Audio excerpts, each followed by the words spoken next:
A train slides into the platform at 7:41 in the morning. It does not arrive early, it does not arrive late. The doors open on the second they were promised to.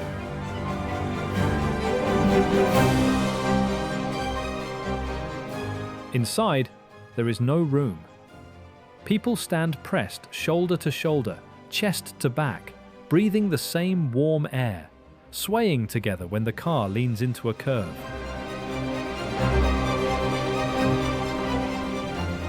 No one speaks. No one pushes.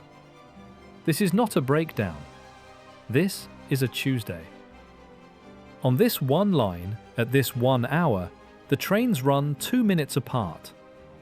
Behind this train is another. Behind that, another. Nearly 50 of them, nose to tail, circling the center of the largest city that has ever existed.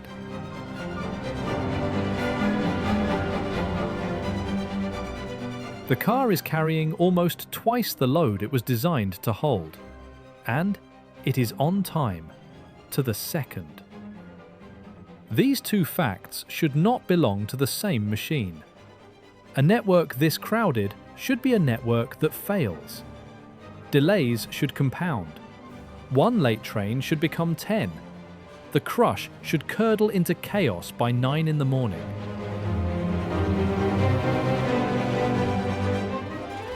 It doesn't. Every single day, this city moves 40 million people. Not 40 million in a year, 40 million in a day. More than the entire population of Canada lifted through turnstiles, carried up escalators, funneled onto platforms, and then, by midnight, carried home again. Every day, without fail. And the strangest part is this. The network that does it is not one network. It is dozens of separate companies, rivals. Companies that will not even print each other's lines on the same map.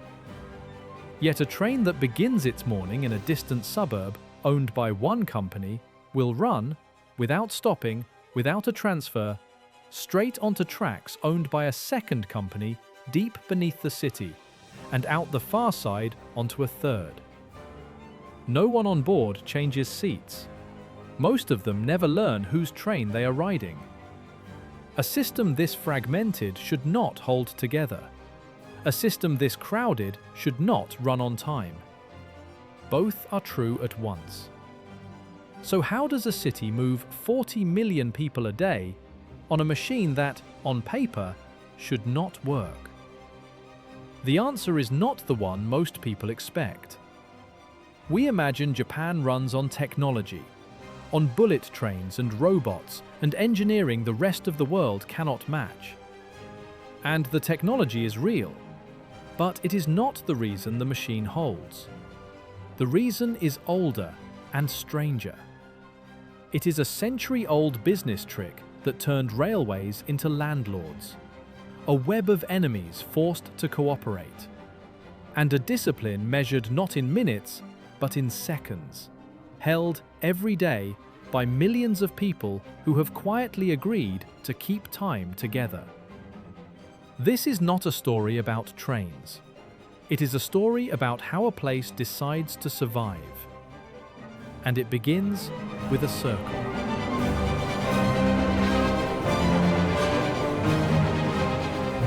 Draw a loop around the heart of Tokyo. 30-odd kilometers of track, bending back on itself, passing through 30 stations before it returns to where it started. This is the Yamanote line.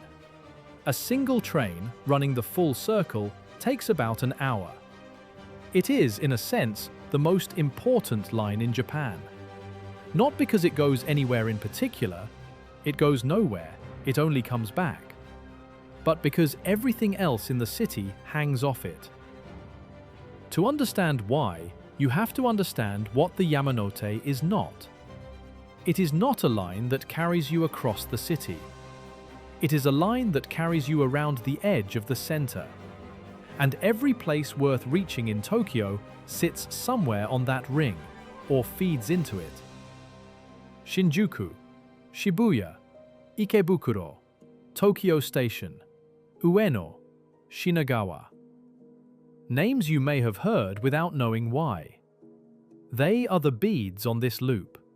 And at rush hour, the loop is running close to 50 trains at once, one behind another, roughly 2 minutes between them, all day, every day, in both directions. Think about what that demands. 50 trains on one circle of track. If any one of them slows, a door held a second too long, a passenger who stumbles, a bag caught in a closing gate, the train behind it must slow too. And the one behind that. There is no slack in the line to absorb a mistake. The gap between trains is the entire margin, and the gap is 2 minutes. So the Yamanote is not really a railway. It is a metronome. And the whole city has learned to move to its beat.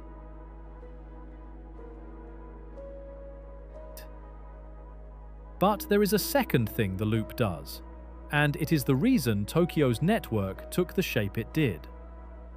The Yamanote is a wall.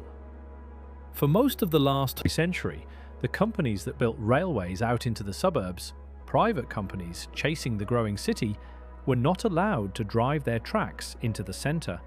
The center was already full. So their lines ran inward from the countryside and stopped, dead, at the ring, at Shinjuku, at Shibuya, at Ikebukuro. They pressed up against the Yamanote and could go no further. Which left them with a problem. Their passengers wanted the center, their tracks ended at the edge of it, and they could not cross. Remember that wall? We will come back to how they got through it, because the way they solved it is the single most improbable thing this city does. But first, a simpler question, the one underneath all of this. Why here? Why did 40 million people gather in this one place, on this one plane, until moving them became a daily act of engineering? Look at Japan from above and you see mountains, ridge after ridge of them, green and steep, folding across almost the entire country. Only about a quarter of the land is flat enough to build a city on. The rest rises too sharply to hold much of anything. And at the eastern edge of the main island, facing the Pacific, there is a gap in the mountains. A single enormous flat expanse of alluvial ground. The Kanto Plain. Around 17,000 square kilometers of level land, the largest lowland in the country, laid down over millions of years by rivers carrying silt down from the ranges. In a country that ran out of flat ground, this was the prize. And so, people came, and kept coming.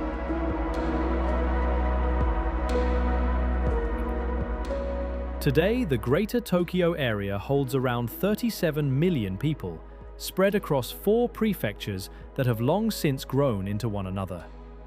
The lines between them exist on maps and nowhere else. From above, at night, it is a single field of light, 90 kilometers wide, pressed against the bay. But a plane does not build a city evenly. The center, where the work is, holds a resident population of around 14 million. And every morning, that number swells as the ring of suburbs empties itself inward. This is the shape of the problem, stated plainly. Millions of people sleep on the plane's outer edge and work at its heart. Every dawn, a tide moves in. Every evening, it moves back out. And a tide that size cannot move on roads. There is not enough asphalt on Earth. It can only move on rails. So the geography wrote the assignment. The flat ground gathered the people. The distance between where they sleep and where they work set the task. And the task is this. Take a country's worth of human beings and deliver them twice a day through the eye of a needle. And it is worth watching the shape of that tide, because it is stranger than a simple in and out.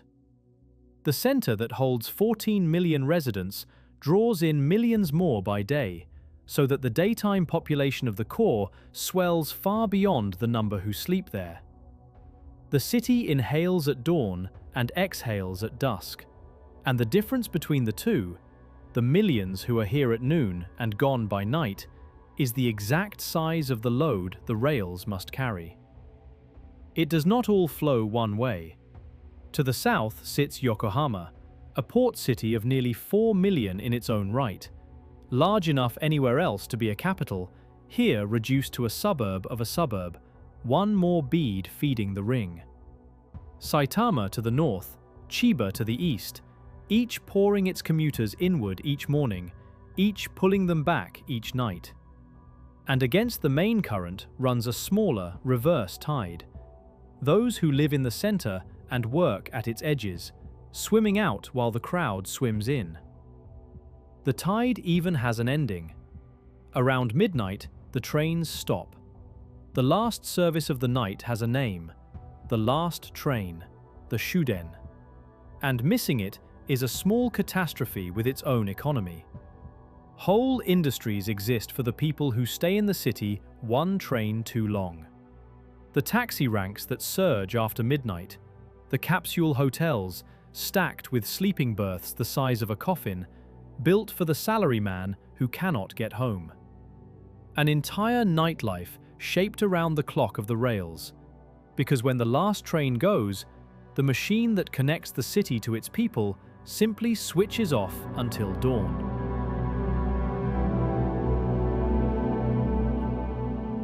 The place where that needle is narrowest has a name: Shinjuku. More people pass through Shinjuku station in a single day than live in many countries, around 3.5 million of them. It is, by a wide margin, the busiest railway station on the planet. So busy that 10 of the 20 busiest stations on Earth are not just in Japan, but clustered here, in this one city. Underground and above, Shinjuku spreads into 36 platforms, more than 200 exits, corridors that branch and fold and cross until the station stops being a building and becomes a kind of weather system, something you move through and hope to come out the right side of. It is large enough and confusing enough that it needs its own map, a map of a station. And Shinjuku is not only wide, it is deep and it is tall. A station like this is not a building the trains pass through. It is a vertical city with the platforms buried at its heart. Above the tracks rise department stores the railway owns, floor stacked on floor of them, so that the crowd surfacing from the platforms surfaces directly into shops. Below run levels of corridors and concourses and more shops still, an underground town with its own streets. The train is the seed at the centre. The city has grown up and down around it. To move 3.5 million strangers through a labyrinth like that, most of whom cannot read the local script, the station has to be legible without words. So it is coded. Every line is given a colour and a letter. Every station on it, a number, so that a place becomes not a name you must read, but a symbol you can match. A letter and a number, followed like a thread through the maze.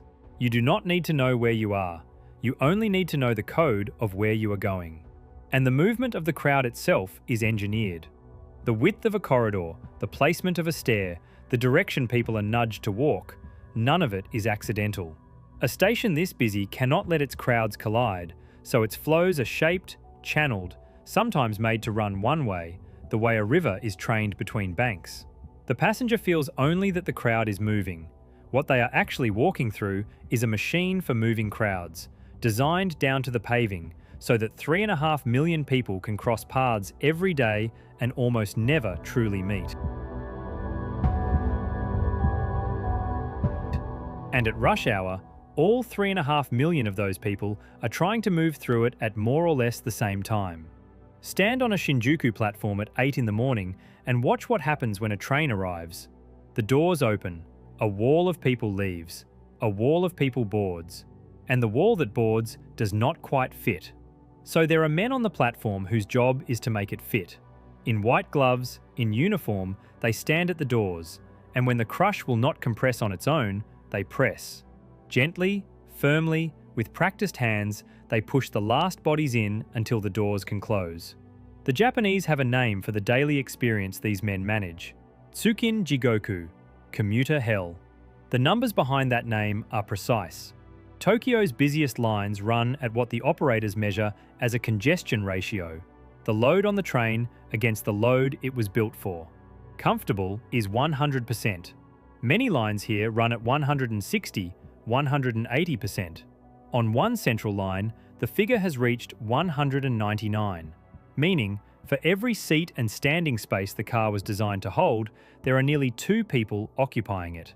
And here is the part that turns the whole picture over.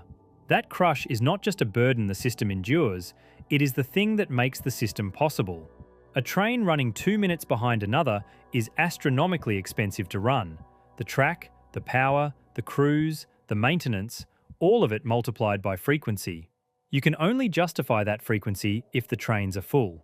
Half-empty trains 2 minutes apart would bankrupt any railway on Earth. It is the density, the very crush that looks like suffering, that fills every car enough to pay for the next one, and the next, and keeps the headway short enough that the tide can move at all.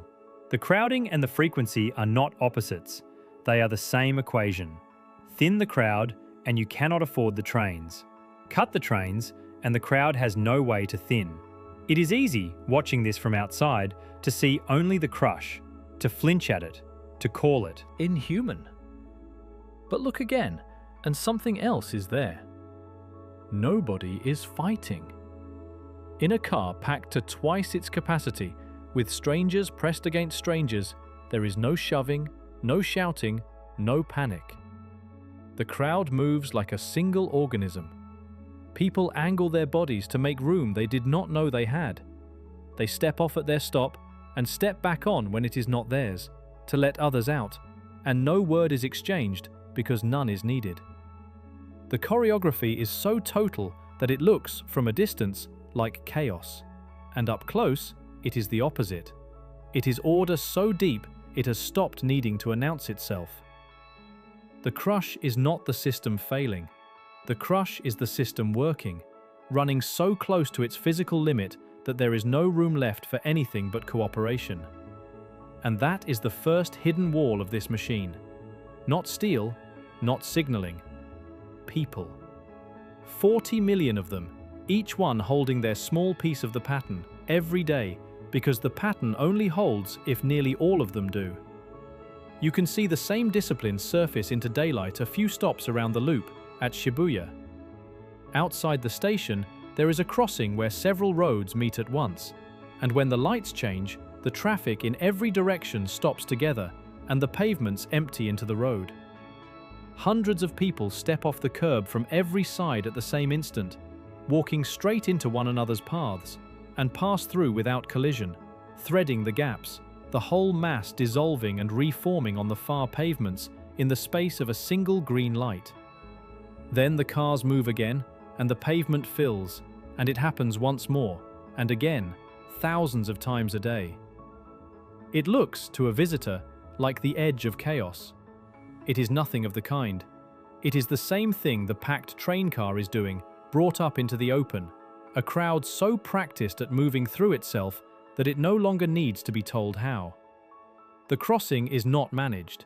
It manages itself, the way the car does, the way the platform does. The discipline that runs the trains is not something the railway installs. It is something the city already carries in the bodies of the people the railway moves.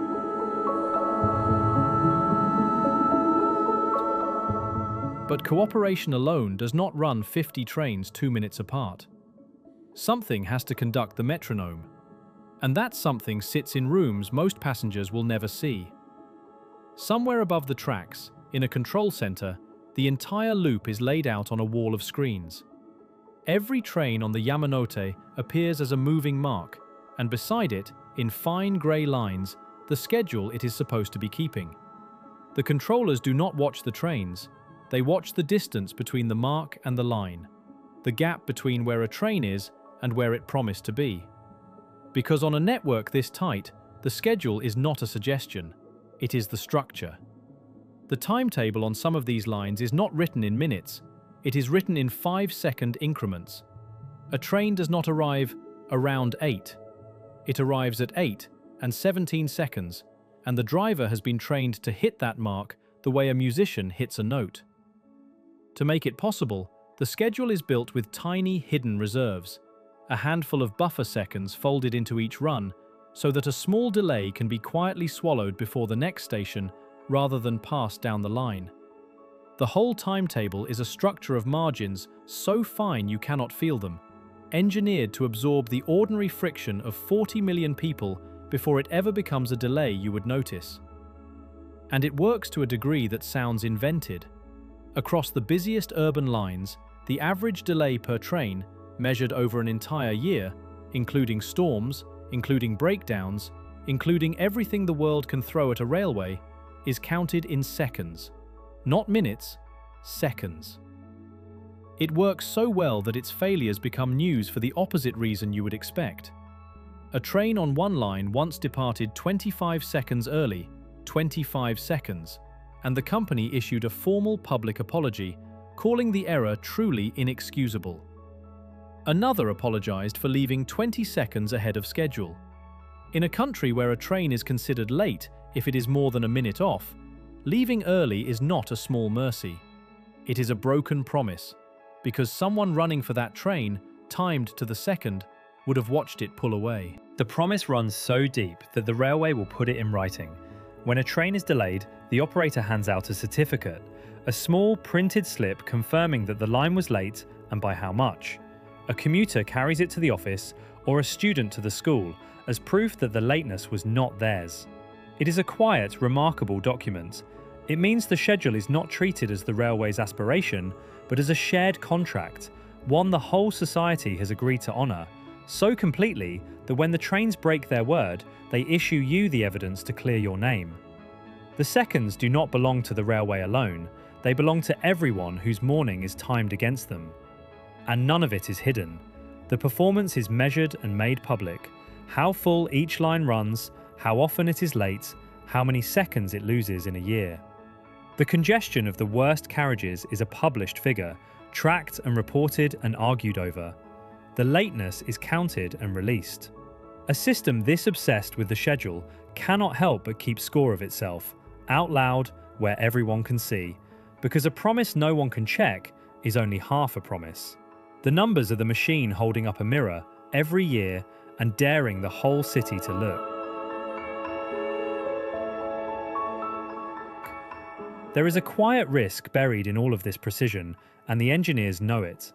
The more the automatic systems are trusted to hold the timetable, the fewer people stay sharp at running it by hand. Reliability breeds a kind of forgetting. If the machine that keeps the seconds ever stops, the humans have to remember how to do what the machine has been doing for them for years, and every year there are fewer who have ever needed to. Underneath the schedule sits a harder rule, the one that keeps the trains from touching. The track is divided, invisibly, into blocks, stretches of rail that only one train may occupy at a time. A train cannot enter a block until the train ahead has left it. The signals enforce this automatically, and on the busiest lines, the system will slow or stop a train itself if a driver ever pushes too close to the one in front. It is a simple idea, applied ruthlessly, and it is why 50 trains can chase each other around a single loop without a single one ever catching the next. The gap is not trust, the gap is enforced, block by block, thousands of times an hour. But the largest source of friction on this network is not the machinery at all. It is the stop itself. The seconds a train spends at a platform with its doors open, waiting for people to get off and on. On lines this crowded, that pause stretches. A bag caught in a door, a passenger who cannot quite squeeze aboard, a crowd too thick to clear in the seconds allotted. By the operator's own measure, the majority of the small delays that ripple through the system begin not with a fault in the trains, but on the platform, with the passengers themselves, and the simple physical time it takes to pour 200% of a car's capacity through a set of doors. The crowd is the load the machine carries. It is also the machine's main source of friction. The thing being moved is the thing most likely to slow the moving. And there is a fourth wall, one no passenger ever sees, because it is built in the hours when there are no passengers at all. When the last train has gone, around 1 in the morning, and the first will not run until around 5, the network does not sleep. It is repaired. Into that narrow window, 4 hours, no trains, the third rail dead, an army moves out onto the tracks. They walk the line with lights, inspecting rail and signal and wire. They grind the steel smooth where the wheels have worn it. They replace what the day has broken. They test what tomorrow will demand. Everything the daytime precision depends on, the track that does not fail, the signal that does not lie, the wire that does not drop, is checked and mended in the dark, by people the commuters will never meet, in the only hours the machine can be still. This is why the network stops at all. In a city this size, the trains could run around the clock. The demand exists. They do not, and the reason is not caution. It is that the 4 dark hours are not downtime. They are maintenance time, the price of the reliability that fills the other 20. The city agrees, every night, to be cut off from its own transit for 4 hours, so that the transit can be trusted for the rest. The stillness is not the absence of the system, it is part of it. But hold that thought too, because we have now seen 2 of the walls holding this city up, the cooperation of the crowd, the precision of the clock, and neither of them, yet, explains the strangest thing of all: money. Here is a question almost no one asks about a subway. How does it pay for itself? In most of the world, it doesn't. Urban rail is a public good that loses money and is subsidized because a city cannot function without it. The trains are a cost you accept. In Tokyo, the trains turn a profit. And to understand why, you have to go back more than 100 years to a man who realized the train was never the real business. His name was Kobayashi Ichizo. In the early years of the last century, Kobayashi was building a railway line out from a big city into empty countryside. The kind of line that, by every ordinary calculation, should have lost money for a generation. There was nothing at the far end of it. No passengers, no reason to ride. So Kobayashi did something no one had done before. He did not wait for passengers to appear. He built them. He bought the cheap, empty land along his own line. On it, he built houses and sold them to families who now had a reason to live out there, a train into the city each morning. At the city end of the line, on top of the terminal itself, he built a department store so that every commuter passed through shops on the way home. He built a theatre to give them a reason to ride on weekends, and every yen those houses and shops and theatres earned flowed back into the railway. It was a loop, and not the kind made of track. Better trains raised the value of the land. The rising land funded better trains. The trains carried people to the shops paid for the trains. Round and round, each part lifting the others. A century later, that loop is the financial engine of the entire city, and it explains the impossible economics of Tokyo's rails. The great railway companies here are not really railway companies. They are landlords and retailers and hoteliers that happen to run trains. Walk through a major station and you are walking through a shopping centre with platforms inside it. A form of retail so lucrative it has its own word, ekinaka, inside the station. Above the tracks, office towers the railway owns and leases. Beside them, hotels the railway built. Even the dead space under the elevated viaducts, the dark arches beneath the tracks, is filled with bars and shops paying rent. For the largest of these companies, roughly 1/3 of all its revenue now comes from things that are not the train at all.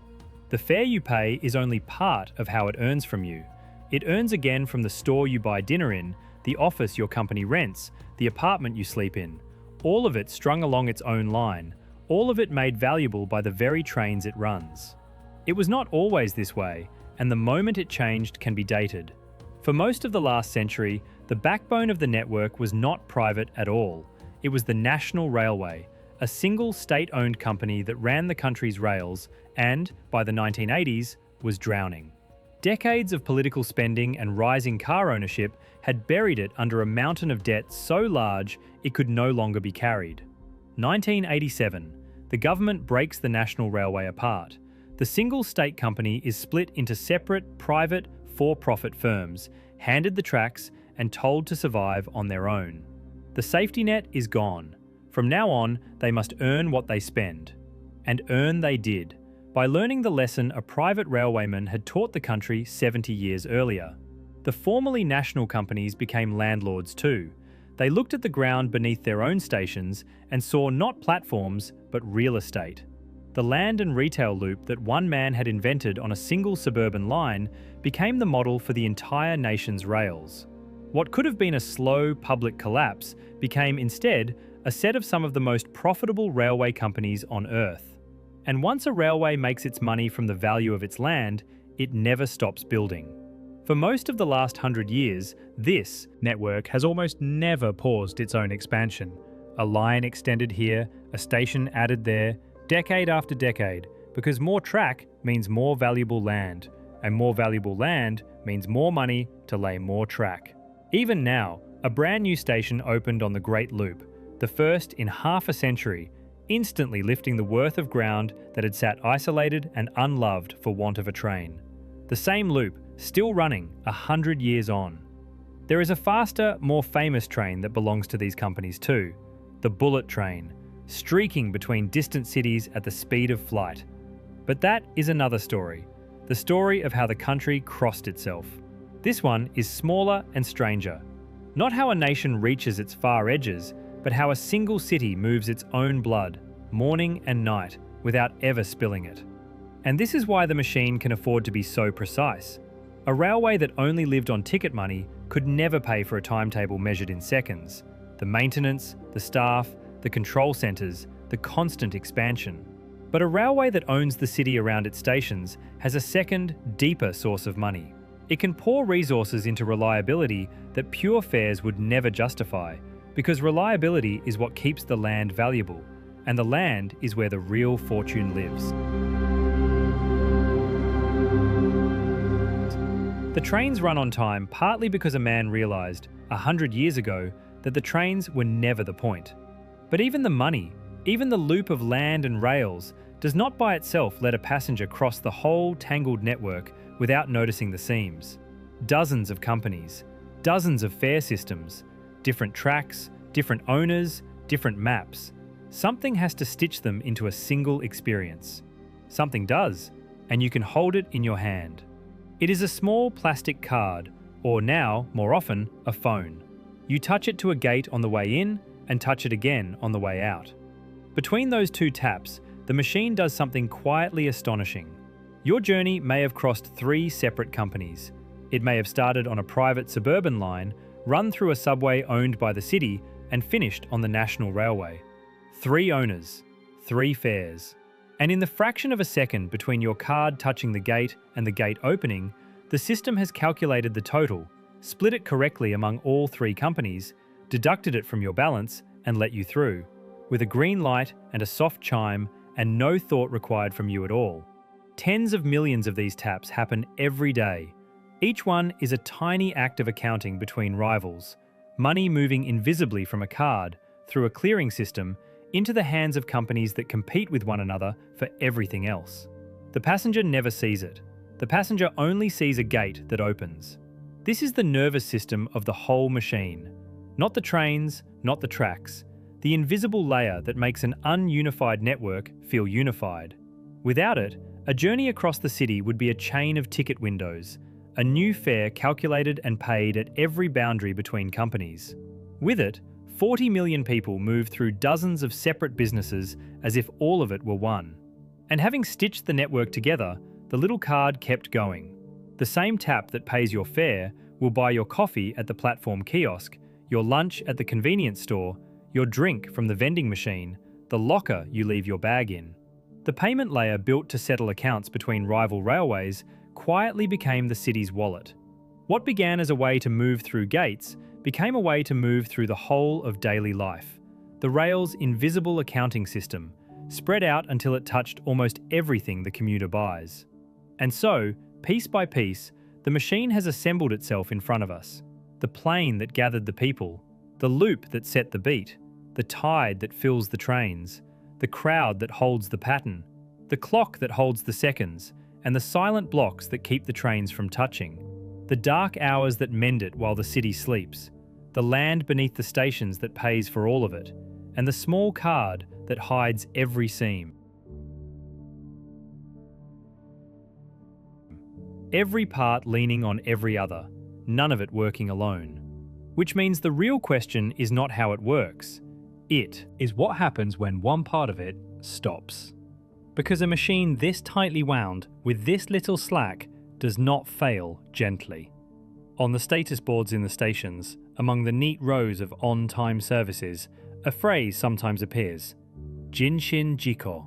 Translated literally, it means human accident. It is a quiet, careful phrase, and often it marks the saddest thing the network carries, that someone has died on the tracks. The word shrouds it, the boards move on, the trains are held, the line goes still, and thousands of people downstream feel a delay ripple toward them without ever knowing its cause.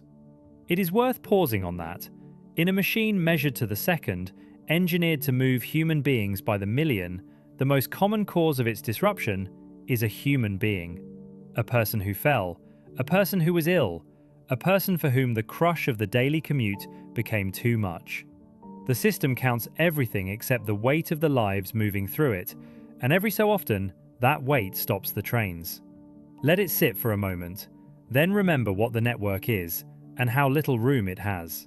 Because when one train stops on a line running 50 of them 2 minutes apart, the stop does not stay in one place. Within minutes, it has climbed backward up the line, train by train. Within 20 minutes, on a system this interconnected, the delay can jump the boundaries between companies and ripple into other lines entirely. 9 lines, 100 stations, all feeling the consequence of a single halted train. There is no slack to absorb it. The gap between trains is the only margin, and the margin is 2 minutes. And on the rare days when it is not one train but the whole thing, the machine has shown exactly how far the dependence runs. One recent winter morning, a fault in a single piece of trackside equipment near one station cut the power to 2 of the busiest lines in the city. Not 50 trains, 2 lines. And in the hours it took to restore, the morning commute of roughly 670,000 people came apart. Some were left stranded on trains halted between stations, climbing down onto the tracks and walking to safety along the rails, guided by staff. The stations filled past the edges. A single failure at a single point, and hundreds of thousands of lives simply stopped moving. And that was a small failure. The city has known a larger one. When the great earthquake struck the wider region years ago, the network did what it is built to do. It stopped. Trains halted automatically. Lines shut down across the capital, all at once, because a railway you cannot inspect is a railway you cannot run. It was the correct decision. It was also a catastrophe of a particular, modern kind. Because the moment the trains stopped, the machine that moves 40 million people revealed the size of its own dependence. An estimated 5 million people in the metropolitan area alone could not get home. Not injured, not in danger from the quake itself, simply stranded, cut off from the only system that connects where they work to where they sleep. Roads clogged, millions on foot. A city that had quietly outsourced its entire capacity to move to a network of rails, discovering in a single afternoon what it meant when the rails went dark. The operators learned from it, in the careful way this system learns from everything. Today, the subway keeps its stations stocked, drinking water, blankets, portable toilets, enough to shelter tens of thousands of people who might one day be caught underground with nowhere to go. The machine now plans, in advance, for its own failure, which tells you how seriously it takes the truth it uncovered that day. Remove one part and the whole thing stops. It is not a slogan here. It has been measured. Twice. So we return, at last, to the wall, and to the strangest thing this city does. To see how they crossed it, you have to see the network whole, which is harder than it sounds, because no one draws it whole. It is built in 3 layers, laid over one another like transparent sheets. The bottom layer is the backbone, the National Railway's lines, the Great Loop, and the arteries that run out from it across the whole region, above ground, carrying the heaviest loads. The middle layer is the subways, threading beneath. The centre where the surface is full. And there are 2 separate subway operators down there, not one. Their lines braided through the same ground. And the top layer is the private railways, the spokes, reaching out from the ring to the distant suburbs, each company its own little empire of track and land and stations. Add it together, and the scale is hard to hold in the mind. Well over 100 separate lines, more than 2,000 stations, thousands of kilometers of track, around 150 rail companies, large and small, sharing one metropolitan area. And no single official map of all of it, because each company draws only its own lines, marks the handful of places you can change to arrival, and leaves the rest of the network blank. The famous tangle of colored threads that visitors photograph in bewilderment is not one map.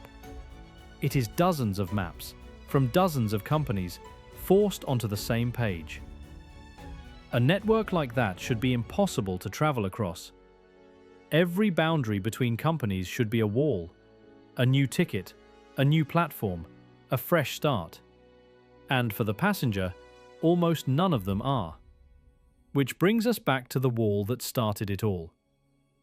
The suburban lines, you remember, ran inward from the countryside and stopped, dead, at the Yamanote Ring.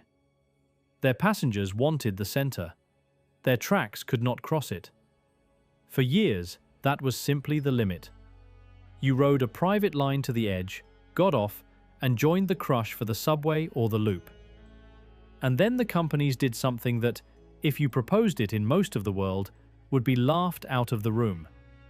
They agreed to run their trains onto each other's tracks. It is called through running. In practice, it means this. A train sets out in the morning from a distant suburb, on a line owned by one company. It runs inward, carrying its commuters until it reaches the wall.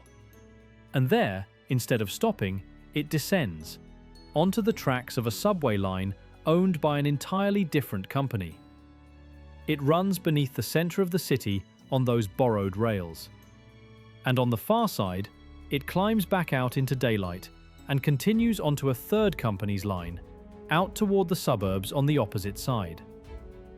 One train, 3 owners, no transfer. The passenger who boarded in a far northern suburb steps off, an hour later, in a far southern one, having crossed the entire city and 3 separate companies' networks, and having sat in the same seat the whole way.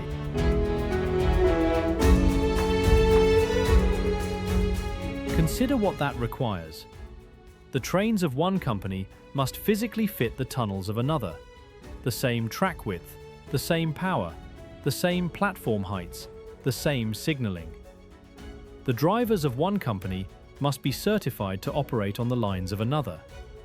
The timetables of rival companies, competing for everything else, must be woven together so tightly that their trains can share a single track without collision, slotting into one another's schedules to the second. On one airport run in this city, a single service threads across track owned by 6 independent operators, one after another, as if the borders between them were not there. These are companies that will not share a map, that compete for passengers, for land, for the shops in their stations. And they have agreed to hand their trains, their drivers, their passengers to their rivals, every few minutes, all day. Because the alternative is a city that grinds to a halt at the wall. This is the deepest secret of the machine. It does not run on cooperation between friends. It runs on cooperation between enemies. Interdependence so complete that competition had to yield to it. The rivals are bound together whether they like it or not, because their trains now run on one another's tracks, and one company's failure is instantly every company's failure. Picture it as a single delayed train. It belongs to one company, but it is halfway through a subway owned by another, on a schedule woven with a thirds.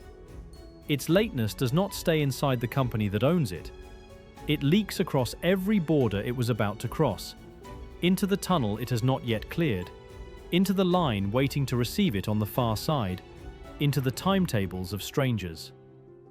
The companies competed for a century to keep their networks separate. Now they cannot even keep their delays apart. And that is where the last piece falls into place.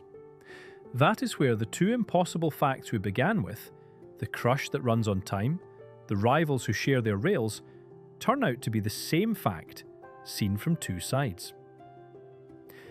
Ask, finally, the question the whole city is really answering. In a network this crowded, this fragmented, this interdependent, with trains 2 minutes apart, running across the tracks of companies that do not trust each other, moving a tide of 40 million people twice a day, what is the one thing this machine cannot survive losing? It is not money. The land beneath the stations makes the money. It is not track, or trains, or even the crowd's cooperation, remarkable as that is. It is time. The precision, the seconds, the buffer, the metronome beat of the loop is not a national quirk. It is not politeness or perfectionism or some cultural love of order for its own sake. It is the load-bearing wall of the entire structure. It is the one thing holding all the others up. Because in a system with no slack, time is the only thing standing between order and collapse. 50 trains 2 minutes apart can only run if every one of them holds its second. The moment they don't, the gap closes and the whole loop jams. Rival companies can only share a single track if their trains arrive exactly when promised. A train 10 seconds late from one company is a train 10 seconds early into another's tunnel, and there is no room for either. The crush of 200% capacity is only survivable because the next train is exactly 2 minutes behind, exactly on time, every time. Remove the seconds, and there is no next train you can count on. And without a next train you can count on, the crush has nowhere to go. This is how a city moves 40 million people a day. Not with better machines than anyone else, though the machines are good. It moves them by turning time itself into infrastructure. By taking the one resource everyone has and building the entire circulatory system of a metropolis on the shared, unspoken agreement that everyone will keep it, to the second, forever. The apology for the train that left 25 seconds early is not an overreaction. Seen from inside the machine, it is the machine defending the only thing keeping it alive.